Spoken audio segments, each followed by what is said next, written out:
Come on a journey with a cinephile.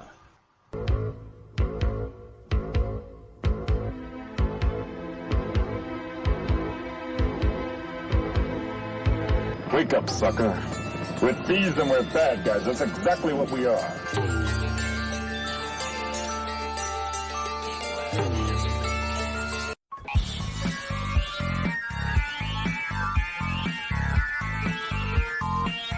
We was getting too big for our britches.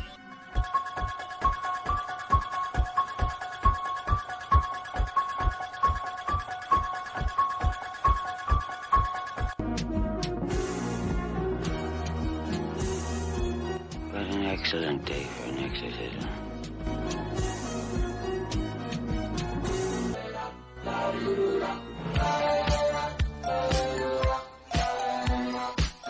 What have you done to its eyes?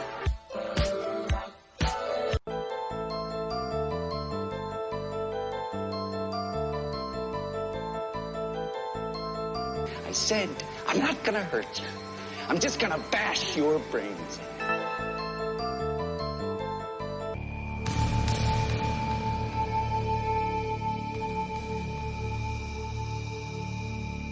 What's your favorite scary movie?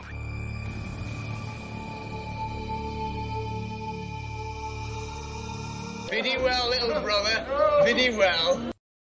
Hello and welcome, listeners, to Journey with a Cinephile, a horror movie podcast, where we take a deep dive into the world of horror cinema, from the eerie classics to the latest spine-chilling releases. Join me as I explore the history, themes, and artistry of horror one film at a time. Whether you're a seasoned horror fan or just stepping into the shadows, this journey is for you. So dim the lights, embrace the fear, and let's talk horror. And let's do that on episode 287. So this is going to be another of my Voyage Through the Fives episode here. The two featured reviews I'm going to be having is the 2025 release is Ash. This is the new Flying Lotus film. I heard some buzz about it, figured out that I could watch it on VOD, so I checked that one out. And I'm also going to be pairing this up with The Student of Prague. This is a German film that I had heard about, realized there's a couple of variations on this story, so I went ahead and watched that as the two featured reviews. Don't really necessarily know what my through line is going to be here. I'd probably say that we have a little bit people descended into madness for different things would be the best way to describe these ones. So my Voyage to the Fives, I'm going to be watching Bug, that is from 1975, and then I got to watch a screener of Self-Driver, and then I got to watch the Jason Goes to Hell, The Final Friday, and then Presents. That's going to be my rewatch here for 2025, and then I also have a book that I'm going to be giving a literary review to of The Human Chord. So I don't think there's anything else I'm going to do here for this intro except get you over to my Monthly review. And let's do this here for April 2025. So I watched 40 total films here in the month of April, and then 34 of those are horror films. 6 of those are new releases that are from 2025, of course, and then 85% of horror. So let me go ahead and kind of break that down to the other months that I've done in the past year. So for new films, this one is going to be kind of hovering as my second highest, as the highest I ever did was last year at 11. This one, with a 6. This is tied with 2022 as well as 2019, but I've watched 47 horror films released in that specific year. Then for 34, this is actually going to be my second highest behind 2019, where I did 38. My 34 is, of course, here. The lowest I've ever done would have been 2018, where I did 18 of them. I've watched 218 the horror films in the months of April. And then for 40 is the month, or what I watched here. This is going to be my second highest as well from 2019, which I did 42, so just 2 shy of there. So that actually, and then my lowest will be, looks like, would have been 2021, where I did 33. So I've watched 298 films in the months of April. And then let's go ahead and run through the movies that I did watch for this time around. Would have been Pirates of the Caribbean, Dead Man's Chest, not necessarily a horror film, but close enough for me. Color Me Blood Red, Nosferatu, The Damned, Mark of the Vampire, Opus, Curse of the Fly, Pirates of the Caribbean at World's End, Children of the Corn Runaway, You're So Cool, Brewster, The Story of Fright Night, Beauty and the Beast from 1978, The Defilers, Bird Eater, Borderline, Phantom Ship, Trilogy of Terror, Agatha All Along, Monster Madness, Mutants, Space Invaders, and Drive-Ins, Project X, MK Hex, Hunting Days, Invasion on Chestnut Ridge, Death by Invitation, Murder by Television, The Woman in the Yard, Race with the Devil, Daydreamers, Wolfman from 2025, Ash, The Student of Prague from 1935, Bug, this is from 1975, Jason Goes to Hell, The Final Friday, Sweeney Todd, The Demon Barber of Fleet Street, the one from 2007, and Primal from 2010. So then the countries represented here is that I have 11, and that is going to be United States, Germany, Ireland, United Kingdom, Iceland, Belgium, Czechoslovakia, Australia, Canada, Vietnam, and New Zealand. Then the 2025 watches that I have are going to be Opus, Borderline, Project MK Hex, The Woman in the Yard, Daydreamers, and Ash. And then the oldest watch is going to be Nosferatu from 1922. So the average year is 1998. And how does that stack up is that this is actually going to be the most new that I've ever done here. With last year did that at 1997, and then the earliest one would have been 2023, where I did 1983. But my average year across the board is 1994. And then let's jump over and look at the ratings here. Is that the lowest rated I watched was The Defilers at a 5, and then my highest rated is actually also going to be Nosferatu at an 8.5, and the average rating right now is at a 7, which actually kind of fell right on the dot there. But how this compares is that this is going to be kind of near the lowest end, because 2019 was a 6.9, nice, and then the year after that, 2020, was a 7, but then the highest I ever did would have been last year, where I was at a 7.6. Average across the board would be a 7.3. And then looking at, for the percentage of horror, I had 85% here this year, which is the second highest behind 2019 at 90.48. The lowest output I've ever done would have been 2018 at a 48.65%. The total across the board, though, is going to be 72.51%. And then kind of looking at my stats here, is that according to Letterboxd, I've watched 69.4 hours worth of movies. Nice. I had 44 directors, 12 countries, and 6 languages. Now, the top years for movies would have been 2025 with 6 with Borderline, Opus, the ones I've already said. 2024 would have given me Agatha All Along, as well as some of the ones that are kind of getting their wide release here this year. 1935, I had 4 with The Phantom Ship, Mark of the Vampire, Murder by Television, The Student of Prague. 1975 had 3 with Race with the Devil, Trilogy of Terror, and Bug. And 1965 had 3 with The Curse of the Fly, Color Me Blood Red, and The Defilers. So then my top genre that is not horror is thriller. The top country that is not the United States would be the United Kingdom, Canada, Australia, and Germany. And then top nano genre was horror, the undead, and monster classics at 11. And then I had 4 films tied for nano genres with cartoon, beauty, beast, cry, animation, cute, lovely, magic, touching, imaginative, magic, hero, sea, giant. That's kind of some of the ones that I watched that are not really horror there. And some of my top actors, I will get into that here in a minute, because I'm going to do it for the year, not just for the month. But I did have some people here that I'll kind of just throw out there. Is Johnny Depp and Bela Lugosi were tied at 3 films. And then I also had Bill Nighy at 2. Some of the Pirates films definitely kind of helped that out. And then the 2 directors that had more than one movie would have been Dean DeBlouse for the How to Train Your Dragon films, and then Gore Verbinski for doing 2 of the Pirates films that I'll kind of give credit for that. And then, so for yearly totals, I'm at 29 2025 watches. To be on pace for my goal of 100, I should have 33.2. Horror films, I'm at 117. I should be at 121.6, so slightly below that. Total films, I'm at 151. I should be at 166.8, so I'm trying to see if I can catch back up there. Average year is actually in line with what I have done just kind of normally at 1998. So this one's kind of keeping that fairly steady there. Let me go down and see. Is that this year is in line with last year, and then 2022. The earliest I've ever done would have been 2018 at 2000, and then so the earliest would have been 2023 at 1996. So I just kind of want to give that. So the average rating right now is a 6.8 for me, and the average across the board, though, is a 7.3. This is my lowest by far so far, which the highest would have been 2019 at 7.6. The lowest would have been last year at 7.1, 7.3 across the board there. And then for percentage of horror, I'm at 77.48 for the year. This would be kind of on the lower end, because I had one year was at 72.07, which is 2018, and then 2022 at 73.67%. Highest I've ever done would have been 2019 at 86.87%. So if you kind of average that all out, I'm at 79.78 of what I watch are in horror. So kind of fun thing there. And then kind of running through some of this real quick here. My most seen actors, Johnny Depp with 9 films. Shouldn't be a shocker there. Bela Lugosi is coming in at second with 8 films. Boris Karloff is at 6 films for third. Fourth, we have a tie here with John Carradine, Helena Bonham Carter, Lynn Acton McPherson, Libby Higgins, Justina Armstead, Madison Pullins, and Jeffrey Rush, all at 3.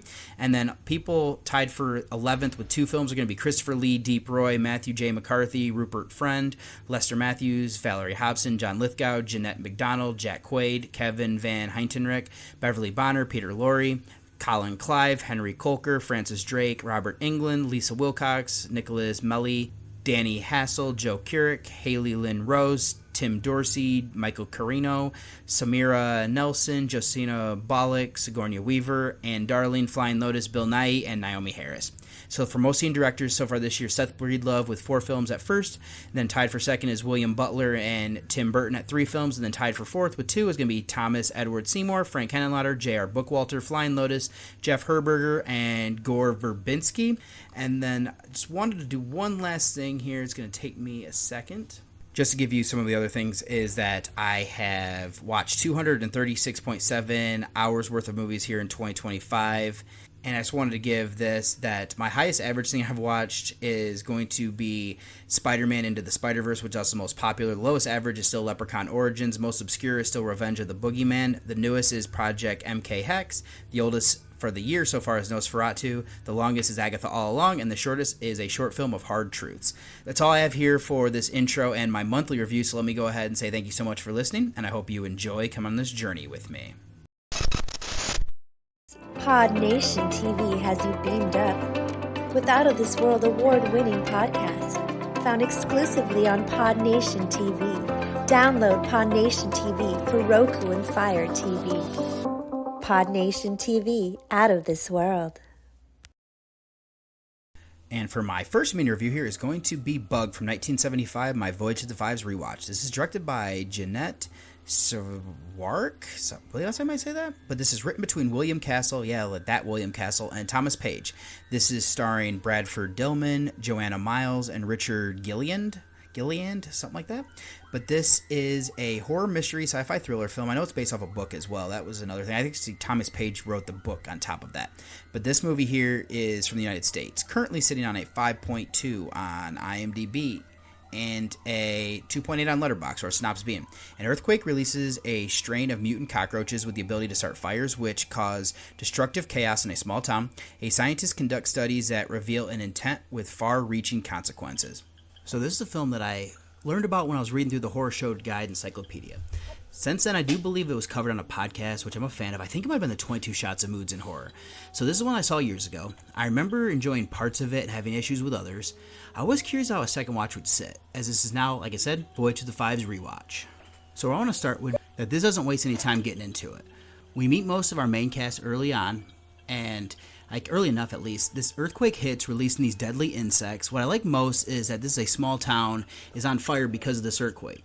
Now, the logical explanation is that that's what caused it. Any subsequent aftershocks would have kind of been a contributing factor. No one notices about these new cockroaches. Now, we have a warm setting where the normal variety are much more common. Now, people who are attacked don't tend to last long preserving the secret. This is something that hooked me, and I kind of want to see where it would go at times. Now that I've set up, let's delve into more what we're getting here. Something I remember from the opening credits is based on the book by Page called The Hephaestus Plague. I haven't read this, but it's added to my list of books to check out if I can find it. It seems like this came out, they rushed it into production the same year. Page did help with Castle, which is kind of an interesting fact. I believe that this was his last production. Now, he did want to incorporate a gag with a bush in the theater to help kind of make people think that there were insects crawling on the patrons, but that was shut down. I love his showmanship. That's something that's always fun. Now, getting more into what we get in the actual movie, I want to start back up with something I did in the setup. There are threads introduced early that I think we lose. Starting in the church, where this minister is talking about the evils of the world, was an interesting start, especially since that's when the earthquake hits. From there, it leans more into science. This does have a negative light on what James does. There's an interesting route to go there. I will come back to that later. Another aspect would be the breakdown of communication. People who are attacked don't tend to survive to tell others. Now, we see families being upset, not knowing what happened to their loved ones. James does warn his wife. I should say that James, our main character here, portrayed by Dillman. This leads to him down a dark path, which also isolates everybody when he loses himself in his experiments. Let's shift over to actually talking about him even more. This becomes a character study of as he descends to madness, trying to figure out more about these insects. He tries to understand them, and what he does, it makes it work. This made me think of not playing God. Also, the dangers of science, tampering with nature goes along with this. This is loosely an eco-horror film, but in that only in the sense that we are returning these bugs to their natural pressure and seeing their true capabilities. I mean, they're the ones doing the stuff, so there's also that. There's the idea that they evolve fast, which could also be an element too. This is the part of the film that loses me both times when watching it. It doesn't fully make sense, which is my issue. I will say that Dillman's performance was good, though. I will then discuss the rest of the acting performance. I've already said that Dillman was solid. I do do like seeing him researching what is happening and then descent into madness due to grief. Miles is finding her role. She's much more of a catalyst for his downfall. Gillian works in his role. I like Fudge along with Patty McCormick, Smith Jackson. Oh, that would actually be Jamie Smith Jackson. I'll say it's Alan Fudge.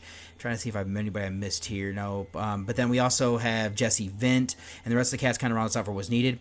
Credit to anyone who gets attacked to show terror as they're being burned. Also, to be filmmaking, I thought that I love that this came out in the 70s and went practical.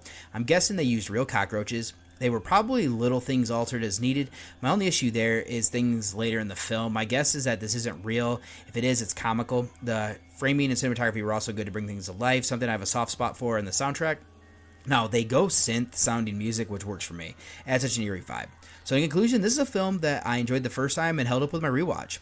There are interesting things here. What if an earthquake opens up this area underground where these insects are free? There are interesting ideas explored here, like science versus religion. The elements of the eco-horror are limited, but it's still there as well. The acting is solid enough. Dillman is given the most to work with, and it becomes a character study of him. This is made well enough with cinematography, framing, soundtracks, and effects being good. There is a little bit of cheesy aspects that I think is explained away. I would recommend this to fans of 70s, or if you like killer insect films and want to see ones a little bit different. So my rating here for Bug, going to be a 7 out of 10. Then up next is going to be my screener here of Self-Driver from 2024, getting its wide release here this year. This is written and directed by Michael Piero. This stars Nathaniel Chadwick, Reese Presley, and Lauren Velchner. So this is a thriller film that is from Canada. It is currently sitting on a 7.0 on IMDb and a 3.5 on Letterboxd, where synopsis being: facing mounting expenses and unrelenting pressure of modern living, a down-on-his-luck driver is lured on a mysterious new app that promises fast, easy money. As his first night unfolds, he is pulled ever deeper into a dark underbelly of society, embarking on a journey that will test his moral code and shake his understanding of free will. So the main character here is Dee, portrayed by Chadwick. And this is a film I got the chance to see via screener thanks to Scott Motisco, as this is getting released by Cinephile. They have some interesting films that they've put out over the last couple years, so I was intrigued to see what we would get here. Now, this one is listed in the press release as horror, but I don't necessarily believe that it falls into genre. It is dark and pushes the limit on things, so I just wanted to at least cover this here on the podcast. I do think it is still genre. I just more than likely won't be using it on my end of your horror list. So where I want to start is that this has some interesting commentary without being in your face. Now, there are things here that are more of catalysts as to why Dee is staying out, trying to pick up more passengers to earn more money. I don't think it's necessarily in your face, but with the price of things like rent, utilities, and groceries, most everyone watching this will understand it. Even more so when we learn that he lost his job and has a child at home. The bigger things about how much of the bad things that he is privy to will he put up with before it's enough brings this into question and what we'll do for money. So now that set up, we have a character study here of Dee. Most of the film is us watching him, and we're seeing his reactions to different things that happen. I feel like there's a camera mounted on his dashboard, or someone is sitting in his passenger seat. Now, like, not actually, but that's just kind of how they're filming it. There's also a grainy look to the film that adds almost a gritty feel. It feels like as we shift to being like a dash cam showing what he's seeing, as well as being flipped around to see the people in the back seat using different angles. I'll just go ahead and say that cinematography as well as the framing give this intimate feel that works for me. Let's then get back to my original point, was this main character. I like that before this night starts, we learn about his financial situation. There is more that gets revealed the later to help explain it more, but we know just enough. This includes his significant other and a child at home. His landlord is calling, and he's stressed about how many rides he can get. This is creating tension, and he can feel the pressure on him. There's a commentary here as well on the dark side of the industry. It is all predicated on people needing rides. You also need working people are going out. So, like, if people aren't going out or anything like that, it is what it is. There are rude passengers and even one young woman who vomits in his car. I had a friend who did this for a bit, and I don't think I could. Now that I have that set up, he also has this new app that he's trying. Something interesting is that Dee asked this guy he gave a ride to earlier in the night of Nick, who is portrayed by Adam Goldhammer, is that he asked if it's available in the normal store on his phone. Nick tells him no, that you must go to their website. This feels borderline dark web. It's definitely looking at the dangers of unregulated technology. The clients here are ranging from doing different things. I do like that the more that Dee will compromise his morals, as well as seeing the more money he'll get for these jobs offered, it kind of shows how more we're willing to put up with for what we're getting paid. And I mean, I'm right there for me. This also explores class struggle as well, showing the dark side of capitalism. It gets the idea that everyone has a price. We then shift over here to the acting performances. I've already said that Chadwick Chadwick is solid here. We see that he's stressed from the start of the night, and it doesn't get any better for him. There are moments of hope that get dashed away. I've been there, so I was able to connect with that. Goldhammer here is good as his catalyst to get Dee to start down this dark path with an enticing offer. I do also like that we have like Kat Filipavo, and there are other passengers for this new app that he's using. The voices we hear over the phone are solid. Everyone kind of works here for what we need to push our lead to where he ends up. Also, then we get some filmmaking. I've already complimented the cinematography and framing. Something else I didn't bring up is that Dee is given a drug to help stay awake. Things get trippy from there, and I thought that was a good touch here to see what he's seeing, or at least to simulate that. This is limited effects outside of what we got there. It also doesn't necessarily need them. We're seeing these events weighing our lead as the characters go. What I do know that we're practical, and that was solid. And that I thought that the soundtrack and design worked for what was needed. So I will say that in conclusion, this is a solid thriller. It is grounded in a way that you could connect with our lead character Dee, having gone through similar stresses in life. It is dark in the nature of this app forces him to do for money. Seeing him decide if they are worth it. Chadwick is good as our lead. The rest of the cast kind of push him to where he ends up. This is made well with the cinematography, framing, and the limited effects leading the way. Now, this isn't a horror film, but I would recommend it to genre film fans. Tight little film with the events that could happen to anybody if you're in this situation especially. So my rating here for Self-Driver, 7 out of 10. And then we have Jason Goes to Hell: The Final Friday from 1993, directed by Adam Marcus. This was written by Dean Lowry and Jay Hughley, something like that. But then, yeah, I'm trying to see if Adam Marcus also, I believe he came up with the original screenplay on this one as well, and there's some things that got changed there. Looks like he came up with the story here with one of the co-writers here of Hughley. So this stars John D. May, Carrie Keegan, and Kane Hodder. This is a body horror, dark fantasy, slasher, splatter, supernatural, fantasy, horror thriller film that is from the United States. It is currently sitting on a 4.1 on IMDb and a 1.7 on Letterboxd. Our synopsis is: serial killer Jason Voorhees' supernatural origins are revealed to an extent. So this one is Kane Hodder as Jason Voorhees here. Now I'll admit, I saw this a lot growing up. This is one that came out when I would have been going to the video store to rent. This one, I believe, would come home regularly with my sister and I if we couldn't find anything else that we wanted to see. So I have quite a bit of nostalgia here. This is one that I watched for the podcast Under the Stairs twice with a critical eye. Once for Movie Club Challenge, the other time for the summer series. I'm now watching this one. I got to check out my Blu-ray here for the box set. It also doubles as a Traverse to the Threes movie as well, so it's always a good thing there. So, you know me, the story of movies draws me in. I can overlook things if the aspect's well done. The problem that I have here is that it feels like it ignores previous films where Jason was killed in Manhattan, so how does he end up back in Crystal Lake? So now I did read that there is a comic book that fills in that, and that would be explaining why there's like a murder spree, why the FBI is onto him. That is plausible. I would have liked to have more there, a little bit something to kind of fill that in. Now that out of the way, I will bring back up that one of my favorites growing up was this. It is still the most seen probably in the franchise. Now as an adult, I see its flaws. I do think this one tried to do something a little bit different. We're this late in the franchise, you gotta have to. With Jason being able to take over other bodies. My issue there is that the rules aren't consistent. There is this creature that we don't see it, and I think we needed to in the morgue scene. Now, we have Phil, who is portrayed, he's the morgue attendant by Richard Gant. We see him bite into this heart, and it's a good way to start it. But I think that we need to see that monster there. Yeah, I think if we could do that, I can roll with the concept. Now, sticking with the idea of body jumping, I don't hate it, though. It doesn't necessarily fit with the ending of the other films in the series. It feels like there's another cheap trick here near the end with the character of Jessica Kimball, portrayed by Keegan, where she doesn't know who's possessed. There's a cheat that I think that they both talk normally. None of the previous had this ability. There is also adds like this Voorhees family members that we've never heard about and some new mythology for Jason. I don't have an issue there. It's just no one knew they'd come this many sequels onto a franchise and it's never intended to run this long. It does help make sense of certain things here and there. I just need a little bit more care. That should be enough for the story, so let's go over to the acting performances. I do think LeMay, he doesn't have a look of a hero, but I like him. He overacts at times, and he has some bad lines. That's more of my issue with the writing, though. I do think the growth of his character was good. Keegan was nice to look at, and probably one of the better points as well. Hodder is my favorite actor to play Jason, even though, because I grew up with his films. His size is what I envision for the character. The problem is his films are some of the lower ones I have rating-wise. I do think that Stephen Williams is interesting as this Creighton Duke character. I like the concept, but he's way too outrageous. It doesn't make sense that he knows as much as he does. he's supposed to be here as like our expert and gives us information dumps. This is a character I think they should have introduced or used a little bit more prior. The side characters are fun though. I do like Rusty Schwimmer here, as well as Leslie Jordan. They crack me up. There's quite a few good looking women that we have that do some nudity, so it doesn't hurt either for a slasher film like this. In general, I'd say that it's fine to help create unique characters. Let's end out with some filmmaking aspects. Pacing is good. It gets right into it with what happens at the cabin, and we never go too long without a death. It also is entertaining for a slasher. It's interesting at times that I watch my Blu-ray from the box set, and it was the unrated cut. Now, this is a version that I feel like I've always watched. If I didn't, I don't remember anything missing. The practical effects look good. There are some computer stuff, but they're fine. No issues there. I do think the cinematography and framing were solid. I also don't mind the ending, as I do find it intriguing with the Easter eggs in this one from like the Evil Dead and Creepshow. Lastly is going to be the soundtrack that was done by Harry Manfredini. This one takes some of the iconic songs, do some updates for the film with that. I'm a big fan of this theme of this one. I like the songs that are produced to fit the scenes. That helped to build the atmosphere and tension as well, in my opinion. So then in conclusion, this is one that I grew up watching, and it soured a bit on when I was earlier in my adulthood. Well, what I will say is, though, there's a few times that I've watched it with a critical eye.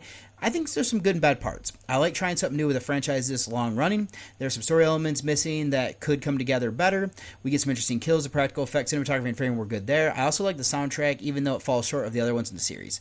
The acting is lacking, but I also put that on the writing. How far they are in the franchise, I've seen worse. I only recommend this to fans of this era of horror or who just love this series. So my rating here for Jason Goes to Hell, The Final Friday, is going to be a 6 out of 10 this time around. Then the last feature I'm going to be covering here is going to be Presence. This is my 2025 rewatch. So this movie is actually from 2024, getting its wide release here this year, directed by Steven Soderbergh and then written by David Kopp. This stars Lucy Liu, Chris Sullivan, and Kalina Liang. This is a psychological drama horror thriller film that is from the United States. It is currently sitting on a 6.1 on IMDb and a 3.0 on Letterboxd, or synopsis being: a family becomes convinced that they are not alone after moving into their new home in the suburbs. So what I'll go ahead and say here is, let me introduce some of these main characters here, and it's going to be Rebecca is Liu, that's the mother, and then Chris is Chris Sullivan, who is the father, and then Chloe is portrayed by Liang, that is the daughter, and then she has a brother of Tyler, portrayed by Eddie Madej. So this is one that I actually covered here previously. This was a featured review back on episode 274, which was Women Appreciation number 11, that featured Helter Skelter in this movie. So I went ahead and give this one a rewatch to kind of see where I would sit with it after a second go around, and I'll actually say this second watch definitely helped me. I enjoyed it more. So the big things for me here are, now I know this is actually a divisive film because we have some people not considering this horror, some people saying that it is a horror film. I go into this being a horror film, but I can also see how people would consider this being a kind of family drama first. We have the parents, they're having some issues there. Rebecca might be doing some shady stuff at work. Chris might be kind of curious if it's going to come back to blow on him. Rebecca is doting more on their son, as Tyler is a swimmer and he's very good at it. Chloe has become more reserved and everything, but she had two friends who have passed away, and that becomes kind of an interesting thing that kind of comes to the forefront as we go along here. So then there's also this character of Ryan, who is friends with Tyler. He's portrayed by Wes Mulholland, and I think they do some interesting things with him. So outside of that, this one also is well made. We are seeing everything from the present's point of view, so do some interesting filmmaking techniques there with the cinematography and how we are framing things, and it'll show them looking at these different characters and kind of jumping in and out of stuff. I think there's an interesting little thing here that we get where a psychic comes in and talks about how presence in like ghosts and stuff might not perceive time to be in a linear fashion like we do, and it might be confusing for them. Once I kind of put that together with something or little lines that are said throughout this, it actually makes everything come together even more. So for me, this one came together with that second watch, and I'm glad I did it. This is a well-made modern gothic film with good acting and cinematography, and like I said, probably going to be divisive from what I've already heard on things already, but I really enjoyed this one. It actually came up for me a half point, as I now sit on Presence being an 8.5 out of 10. Then for my last mini review here is going to be The Human Chord. This is actually written in 1910, but it's getting an updated version here soon, or I think it might already be out. But the author here is Algernon Blackwood. And so this is one that I got the chance to review thanks to Valerie from Independent Publishers Group. She sent over a critic's copy, and this version is for the British Library Tales of the Weird. I knew the name of the author, Blackwood, but up until this point, I had not read any of his works. I was intrigued from the blurb that I read, as this falls into line with stories that interest me. So the synopsis for this story is: when Robert Spinrobin drifting through life in a daydream, answers a newspaper ad asking for an imaginative tenor with a grasp of ancient languages. He soon finds himself traveling to rural Wales and the home of the ex-clergyman Philip Scale. Now here's Scale. The housekeeper Mrs. Mowell and her niece Miriam have been pursuing a new science, harnessing sound to discover the true name of people, recording the uncanny phenomena and transformations with the name ritual brings to the subject. With the possibility of mind melding and subliminal spiritual awakenings already documented, it is not long before Scale pivots towards a grander master plan to intone a forbidden name beyond the preserve of humanity, while gathering a storm of disastrous cosmic consequences threatens to break. So I think that'll be good for my extended synopsis here to fill in the story as well. Let me break down what I enjoyed here. Spin Robin is a guy who can't seem to find his way in the world. That was something I could connect with right after college. He finds an opportunity and then gets sucked in by Scale? Something like that. Something interesting here is that he feels like a cult leader. He says he does things that make Spin Robin feel important. Now, he has a place where he belongs here. As someone who tried to find that after college, it makes sense. When your confidence is low and you have somebody who makes you feel that way, it makes sense. The natural charisma that Skal has makes sense. So we have an interesting concepts here that get explored.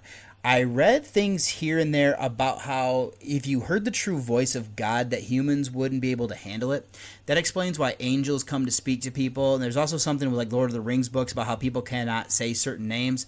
The grand plan here is that Scale is doing this to try to capture it. Having the right frequency, pitch, and saying the words correctly, the stakes are high, that if it's done correctly, you get whatever you desire. The issue is that if you don't, it's disastrous. Now, with going along with this, we have this intriguing idea about humans being infallible. Spin Robin falls in love with Miriam. Now, she is sheltered from her whole life here trying to be groomed to do this, but she falls for him the longer they're together. That human connection makes Spin Robin question what they're doing. It also keeps him around to continue with what Scale wants to do and spend more time with her. The human element adds to the depth of the story with the potential loss of innocence. There's this descent into madness that also, we get with Scale. Now, the last element to touch on is that I'm a sucker for cosmic horror. Grounding it with science and religion to explain things that are all interconnected is something that just works for me. We get aspects of hubris and the perils that come with the corruption of power that I can appreciate. The dangers of playing God and doing unnatural experimentation are something else I'm a big fan of with this narrative. So this is one that I would recommend. I rather enjoyed what they're doing here with a surface level story. The underlying elements are also something I'm a fan of. This version of the novel is one that I'd recommend due to the foreword done by Mike Ashley.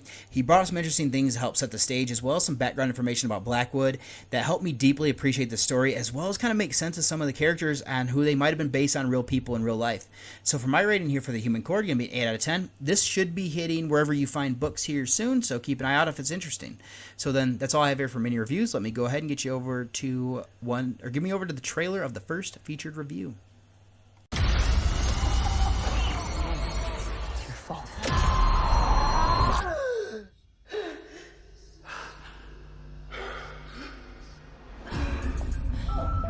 Abnormal activity.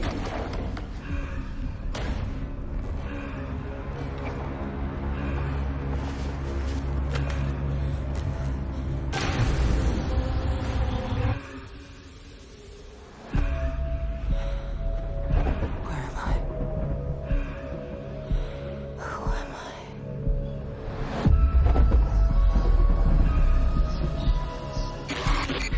I don't know what happened here. But when I woke up, there is no one left. Movement at exterior airlock. Who are you? It's me. Send me a distress call. What do you remember? Just moments. We need answers. Try to stay calm. Something is not adding up. Listen to me. You and I, we have a purpose. Do you understand this? What are you not telling me? What's happening? Unusual life form detected.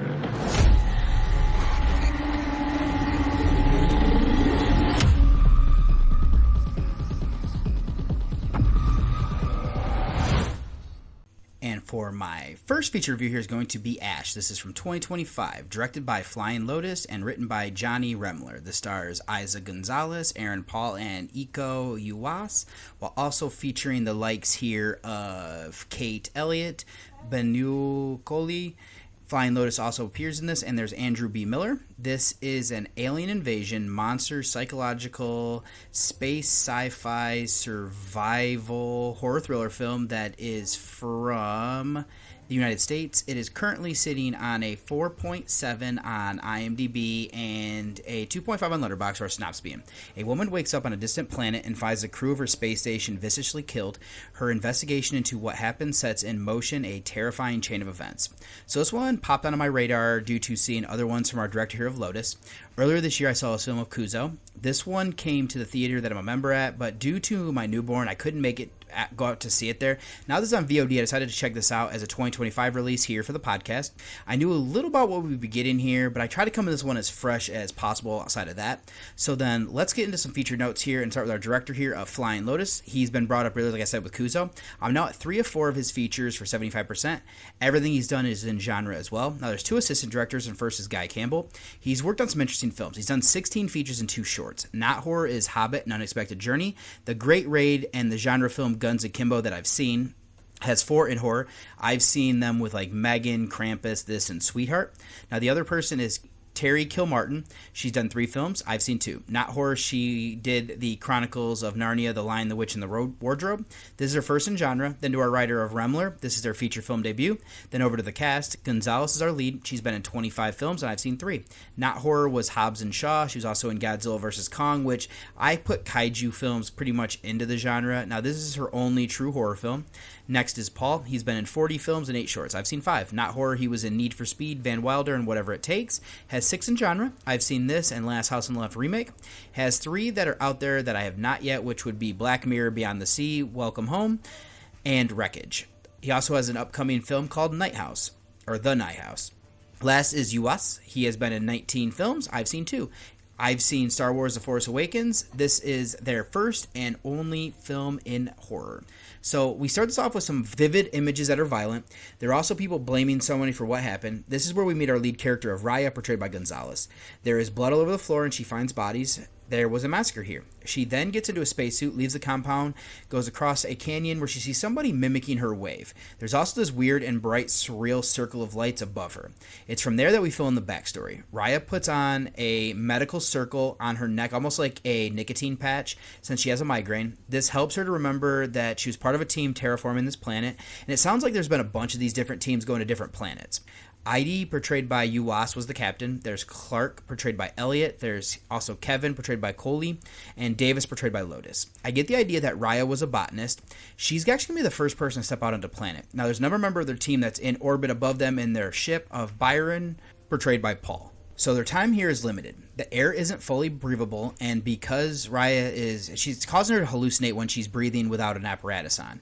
Byron shows up ready to see what happened here, or he tries to figure out what's going on. He can't make sense of what she's telling him. She believes that her broken memories that Clark had a psychotic break, killing everybody. This doesn't feel right, though. Byron tells everybody that they have to leave. They run out of oxygen if they don't, and their window to get to the ship in orbit is small. Raya needs to know what happened here, though. What she discovers is more terrifying, and her reality isn't necessarily what it seems. So that's really my recap and introduction of the characters. Where I want to start is that I find this interesting that it was made by Flying Lotus. What I mean here is that this is probably the most straightforward narrative of his works that I've seen. Now, mind you, he only has 2 features and a short in VHS 99.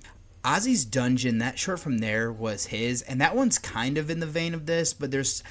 no matter what he does, he has his own kind of style here that's the ability to mix in the surreal with the things that are more grounded. That adds atmosphere for sure. Now that we have set up, let me delve into more what we're getting here. This feels like it borrows from other things to its own twist. First would be aliens. What we get here, though, is a character who is in the thick of it trying to piece together what happened. She is unreliable with her memory. What I love is that there's a logical explanation as to why. There's a good touch for sure, especially since it makes sense why Raya is struggling with what happens as it gets revealed. Now I'm trying to be cryptic as this uses the unreliable narrator, and I thought what they did there was good. It doesn't feel like a cheat, and that's what I actually like about it, so it's interesting. Another film that I see a comparison would be Identity. What I mean here is that we have a murder mystery at heart. Raya has her memories of what happened. She doesn't fully trust it, though. She knows that something happened. What she recollects gives her an explanation, but when things get discovered, it makes her question, and that's a good reason there. I like what they do with it. It definitely kept me engaged, even though it runs a bit long. Could be trimmed, as it does meander a bit in like the late second act. What I will say, though, is that on a positive note, I enjoy exploring the nature of reality and how we perceive it. There's a narrative that fascinates me with that. Let me then shift slightly to discuss what helps the atmosphere here. The big one is the hostile environment. Oxygen is running low. I get the idea that they could survive theoretically in this atmosphere of the planet, but it drives them insane. It needs more time where it's producing more oxygen. To build on this, you have to have elements of cosmic horror that go with it and the unknown. Raya doesn't understand what she is missing early on in her memories. This is just a massacre, and that's terrifying. That's something I found kind of works for me, and then the point of view shots also kind of feels like it's inspired by things like Dead Space, Resident Evil, and Silent Hill video games. It does kind of sound like this is something that Flying Lotus is a fan of. That survival horror element was strong for sure. Now, what helps here, though, is the acting. Gonzalez is solid as our lead. What I like is that we get introduced to her when she's confused, and as we are. Then we set up things well, flashing these early images that are vivid colors and violence. Thought the setup was done well, plus she is attractive, which never hurts. Now, she's surrounded by a solid cast here of Paul, Uwais, Elliot, and Cola, as well as Lotus. What I get here is that we get elements of each, and then more gets revealed. It explains, and I also like how the roles change with that. The acting was good across the board, pushing Raya to where she ends up. So all it's left then to be filmmaking. I've already said that I love the surreal feel. That helps ramp up the tension as well as the cosmic horror, which I'm a big fan of. Having this set on a foreign planet helps, since you can't easily get away. The air is also driving our lead insane. The visuals are great to the cinematography and framing. They do some good things there. Moving over to the effects, practical ones are good. This goes brutal, which I wasn't necessarily expecting. CGI doesn't hold up as well, but it doesn't use a lot though either. There isn't an easy way to do it, so I get it. Other than that, the soundtrack and design help to raise the tension, and that kind of all worked for what was needed. So then, I don't have any trivia that I could do here, and I know this is a review a little bit shorter, but in conclusion, this is one that I thought that I enjoyed my time with while watching it. It could have been the day and the time that I was watching it, but it did feel a little bit too long. It has a normal runtime, though, which is kind of shocking. I just feel like it lost its way in the second act and into the third. Then it reveals at the climax, hooked me back in. I think this is a solid cast. Gonzalez leads the way with everyone pushing her to where she ends up. There's some good atmosphere, but on this alien planet with limited oxygen, opening this up with a massacre sets the stage well. This is well made. I love Lotus's visual style. That's surreal. The framing, practical effects, and sound elements were good. Just some slight issues with some CGI. Would recommend this to people that are into more of the sci-fi-based horror films for sure. So my rating here then for Ash is going to be a 7 out of 10. Not going to do a spoiler section because I do want people to check this out if this sounds good to them. And then if you don't really care to, I don't know if you necessarily want this spoiled though either. So that's where I'll kind of leave this and get you over to the trailer of my second featured review.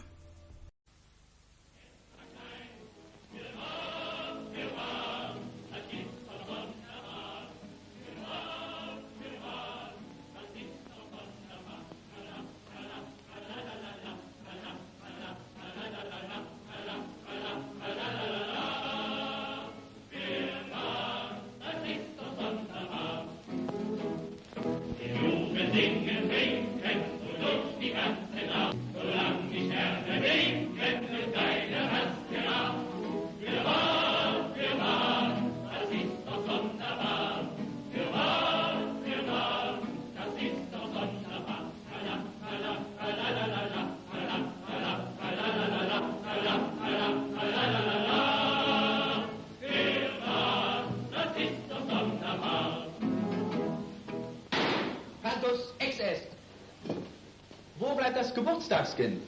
Unser Wirtstöchterchen. Kommilitone Balduin wird abkommandiert, unsere Lydia mit einem Kuss aus ihrem Dornröschenschlummer zu wecken und auf seinen Armen ihr abzuliefern.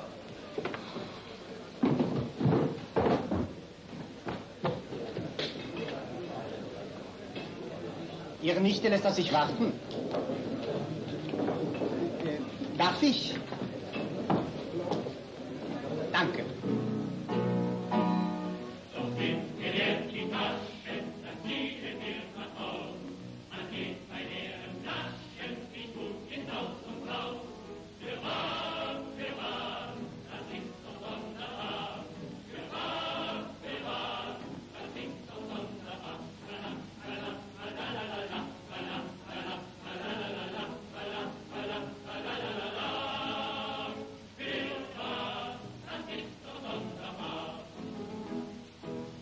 And for my second featured review is going to be The Student of Prague, or the original title of Der Student von Prague. So it's from 1935, directed by Arthur Robison. And then this one was written, there's a few different people here, so I just want to make sure that I go ahead and get this correct. But Hans Kaiser and Arthur Robison were the ones who did the screenplay. It looks like Hans Heitz Ewers also worked on this one as a writer, and then Henrik Galeen wrote the book, according to this on IMDb. But this stars Anton Walbrook, Dorothea Wieck, and Theodore Luce, while also having Eric Fiedler, Edna Greif, Karl Helmer, Volker von Kalled, Fritz Genschau, Elsa Wagner, Melise Corjus, Kurt Getty, Fred Goebel, Kurt Herfurth, Heinz Kirchhomer, Franz Liszt, Paul Redenko, Ferry Reich, and Betty Sladamar. Now, this is a horror film that is from Germany. It is currently sitting on a 6.8 on IMDb and a 3.4 on Letterboxd, with our synopsis here being: Baldwin loves innkeeper's niece Lydia, but is infatuated with the singer of Julia. She is kept by Baron Valdis. Dr. Karpus, jealous of the Baron, intervenes in Baldwin's pursuit, exacting revenge at a high price that endangers his life and sanity. So this is a film that I learned about years ago. Not fully sure how. My guess would have been that I started looking at lists of older films. This is the third take on the source material. What I didn't realize until recently is that there are other versions of this source material. I was intrigued to check this out, especially since this is a film from Germany. So I especially like doing that when you're working with these earlier years and everything, just to kind of see what they do and what they were working with in this decade. So go ahead and actually want to break down here that Baldwin is portrayed by Walbrook, Lydia by Greif, or Graef, something like that. And then we have Julia by Wieck, and then the Baron Waldis is by Fiedler, and then Dr. Karpus by Luce. So we'll use some feature notes in from there. Let's start with our director of Robison. This is the second of his 19 films that I've seen. He has 3 in genre. I've seen this in Warning Shadows. The other one that he has is from 1917 called A Night of Horror. Then we move to our writing room. I'll start with Ewers, who wrote the novel. Or that's what, according to IMDb, or Letterboxd has him writing this, but he has 9 adaptations of his work. First that I've seen has 7 that are in horror with multiple takes on All Rain, being counted, as well as The Golem and this film here. Then to the screenplay, first is going to be Kaiser, who has 12 credits. I've seen 2. The other one would have been Faust from 1926. There are the only other 2 that he did. These are the only 2 that he did in genre. Robison also helped write this, has 12 features and 2 that I've seen. 3 of those are in horror, and they're the same ones that he directed. Then moving to our cast, I'll start here with Walbrook. He has 55 films and 1 short. First that I've seen has one other one in genre with The Queen of Spades from 1949. Next will be Wieck. She has been 44 motion pictures. First that I've seen, only foray into horror. Last is going to be Luce, has 143 films and 2 shorts. I've seen 4 of them. Not in horror would have been Metropolis, but that one's dark. M is borderline. He did officially 11. I've seen this in The Secret of the Blue Room from 1932. He also is taking credit for a lot of the same things here, or like variations, or it must be like a serial of Homunculus, something like that, and some lost films that are before 1920s to his credit as well. So like he did a lot of, like, that was a series, like I was saying, so that really gives him a lot of his credits in genre. So then let's jump into this movie here, and we will start by hearing singing. This is taking place at a beer house. It is a birthday celebration for Lydia. In attendance is Baldwin along with his friends. They're having a great time. It is while we're here that Julia arrives with Baron Waldis. She catches the eye of Baldwin. She is asked to sing, and while she does, a student gets loud and comes up and tries to like kiss her. To defend her honor, Baldwin steps in. He ends up dueling with this man, showing that he's very talented there. Julia invites him and the others to her show that night, as, like I said, she's an opera singer, so she has to perform. It is then that we meet Dr. Karpus. Now, he arrived in town during this whole ordeal at the beer house. He sees that Julia is performing in the opera, so he requests a box. He is there while Julia is singing and heard the commotion. What we'll learn is that he has history with her, and she's been trying to get away from him. During the performance, he noticed her looking at Baldwin. He also doesn't like that the Baron joins them in her dressing room as he was trying to have a conversation with her, and it gets interrupted. Julia then goes to the Baron's carriage, realizing that she lost her bracelet that she just got. The Baron looks for it, and Baldwin sees a chance to talk to her. Waldis finds it funny, stating that if her bracelet is found, there is a reward. Dr. Karpus joins Baldwin as the carriage leaves. The bracelet is then found at his feet. The doctor gives Baldwin an opportunity. If he is willing to give up the idle dreamer within himself, he will be lucky. He puts this to the test, defeating the Baron and gambling with the money that he got from the reward, and even winning the carriage that it goes. He's on a streak. This puts a series of events in motion that will result in death and this young man's descent into madness over the love of Julia. So let's leave my recap and introduction to the characters. Where I want to start is that I wasn't fully sure what type of movie we'd be getting here. It had me questioning if this was going to be horror. What I will say is that it takes time to develop, but it's never boring. There are interesting questions that I have as to whether anything supernatural is happening for a good stretch, or is it all in our character's head. It's one of those things where if you get confidence, you do tend to win more. So this made me curious to see how the other versions of this tale would be as well. That's something I can't do yet, but I will at some point. Where I'll then start with our lead character of Baldwin. What is interesting is that he feels like it is from a different time. The equivalent would be like a college student meeting a singer that is known on the radio or as like a budding movie star, shooting your shot and then realizing you might have a chance. We then see the price of desire when Baldwin is given into this Faustian bargain. We never learn truly who Dr. Karpus is, but he's kind of like a stand-in for the devil for the story. Baldwin cannot compete with Dr. Waldis or the expensive taste that Julia has. The only way is Dr. Karpus taking his sentimental dreamer side to make him lucky. We see that no matter what he does, he can't lose. This starts his descent into madness, though, as well. This then leads me to my next point. I've already said that we're watching Baldwin descend into madness, but when he first beats the Baron and takes a carriage, there's some logical explanation. Baldwin has a new sense of confidence, like I said, which we see one way, that's you can look at it that way. It wasn't until something happened later that I realized it's supernatural, as he literally keeps rolling these dice and they keep rolling the same exact number no matter how much he shakes up this cup. What scene was tense, and I appreciated that. It is through these things that he tries to keep up with getting Julia's affection, and we see him being corrupted and losing his innocence in the process. Now, something I found interesting here is that this film uses the doppelganger. That makes sense since that's a German word. Baldwin can't look into mirrors after making this deal. There are great things that find like to hide them as...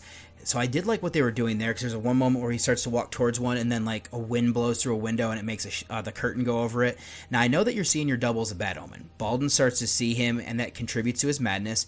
What adds tension here is that it freaks him out. There are things around and they're confusing since he doesn't see anything and he's the only person that does, so the other people around him are just kind of freaked out by him.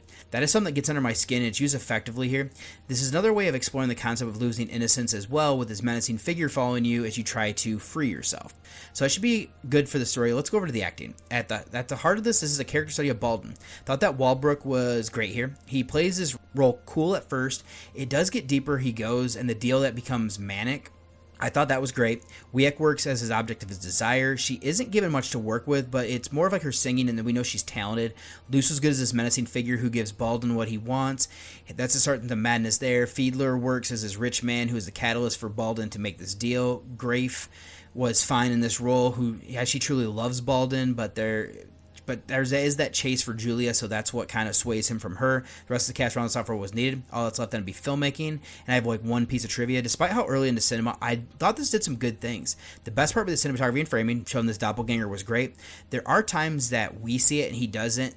The more that this other version appears, the crazier that Baldwin becomes. The camera effects are limited, but bringing the two versions of Baldwin to life was something I was a fan of, especially because the other one is so stoic and just is kind of eerie. Soundtrack fits for what was needed, especially with the diegetic singing in the world of the movie.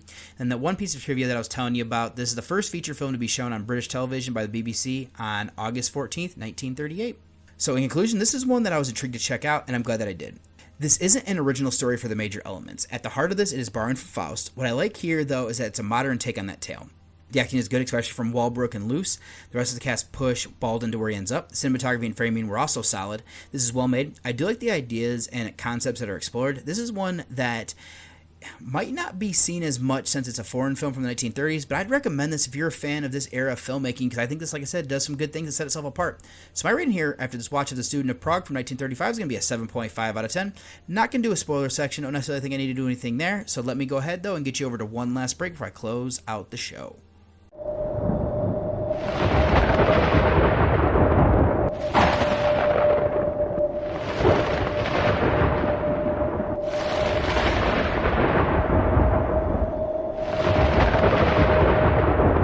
And welcome back one last time here, and just to kind of go through my social medias and stuff, if you'd like to send me an email, you can send that at journeywithacinephile@gmail.com. You can send me any sort of feedback, or if you have any questions or anything, go ahead and shoot them there, and I'll get back to you as soon as I can. Or if you want to send me any screener links or anything like that, anything podcast related, you can send it via that way. If you'd like to read any of the written reviews, I'll direct you to Reviews of the Dead, and that's horrorreview.webnode.com. If you'd like to become friends with me on Facebook, I'm David Michigan Garrett Jr. On Twitter, I'm Buckeye from Mish. Letterboxd, I'm David OSU. On Instagram, I'm DavidOSU87. On Threads, I'm DavidOSU87. And then Journey with a Cinephile has its own Instagram at Journey with a Cinephile, all one word. Now, all of these ones I will be sharing like my ratings on, whatnot. I know for Letterboxd, all of the reviews are going to be for horror and non-horror alike. Instagram, I will be sharing over there is my different like posters and everything for things that I'm reviewing. My personal account, you might see some personal pictures every now and then if I can remember to take them. And then, kind of same thing for Threads. And then Journey with a Cinephile is going to be more of just kind of posting podcast-related different stuff over there. And I'll also direct you to the Nightclub Discord channel, as I have a little section over there where we have some good conversations. I post all of my reviews and any new podcast episodes or some of the things I'm watching when I actually have time to post that. So keep an eye out over there, and I'll have the link for that and everything else in the show notes there. And then I'm also going to direct you, a way that you can actually listen to the show is going to be through the Pod Nation TV. This is a streaming service and everything like that. There will be a link in the blog posts for all of my episodes, so if you'd like to listen to it that way, it's kind of a cool little thing. You can definitely do that through like Roku TV, and there's some other apps for it as well, just as another way for you to consume this podcast if you decide to. There's also a lot of other great shows that are on that network as well.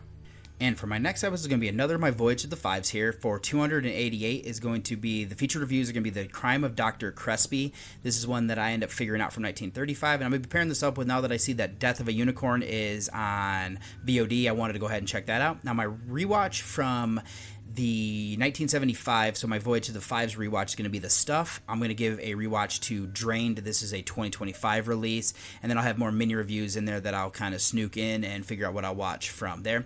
So I don't think there's anything else I'm going to do here for this outro except saying thank you so much for listening, and that wraps up this episode of Journey with a Cinephile, a horror movie podcast. Thank you for joining me on this exploration of horror cinema.